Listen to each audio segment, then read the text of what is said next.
কি হাসি ছেলে। লিচু যখন ছাড়াই না আমি, ওকে ছাড়িয়ে দিই, তখন ও খায়। পরশু দিনকে লিচু খেতে বসেছে, নিজে ছাড়াচ্ছিল, ব্যাস বলছে না আর খেতে ইচ্ছে করে না, ছাড়িয়ে ছাড়িয়ে খেতে ওর দ্বারা সম্ভব না। নে, আর আমি কি সুন্দর টবের মতন দিই, পোক করে মুখে চলে যায়। তুই দেখা তুই কিরম করে খাস। সবাই বোধহয় এরম ভাবেই খায়। সবাই পুরো ছাড়িয়ে খায়, আমি হাফ ছাড়িয়ে দিই। চলে পাকা। হাত একটা কথা বলি, মানুষ নর্মালি কি হয়, মিষ্টি হলে মিষ্টি বলে, খারাপ মানে টক হলে টক বলে। সেদিনকে যেমন আমটা দিয়ে গেছে, আমটা এতটা মিষ্টি আমার পছন্দ নয়, বলেছি যে আমার এরকম আম ভালো না। লিচু দিয়ে গেছে, এবার আমি বলছি ইস লিচুগুলো সেরকম মিষ্টি নয়, টক। আমার বলছি তুই পাগল, তোর মাথা খারাপ। আমি বলছি কেন পাগল হতে যাবো কেন?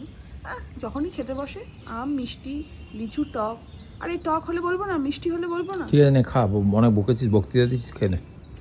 বেশি কথা পার্লামেন্টে পাঠিয়ে দেবো তোকে, যা। পার্লামেন্ট। আর এই লিচুগুলো আমার মা নিয়ে এসছে মিষ্টি, তোর মনে আসলে টক তো তোর লিচুগুলো টক। নিজের মা এনেছে বলে ভালো, আমি এনেছি তো, আমি তো পর আমাকে যখন কোনো জামা কাপড় দিতিস কি বাজে দিতিস। হ্যাঁ এটা বড় হয়েছিলাম, সেই কি গরম গরম মানে পড়লে না, সেই কি গরম লাগতো। না না কি গরম লাগতো সেটা বলছিস না কেন? তখন পড়তিস কেন? তখন তোর কাছে বিশাল ভালো লাগতো। বলতো এটা কটন কটন বলে চালিয়ে, কটন কটন।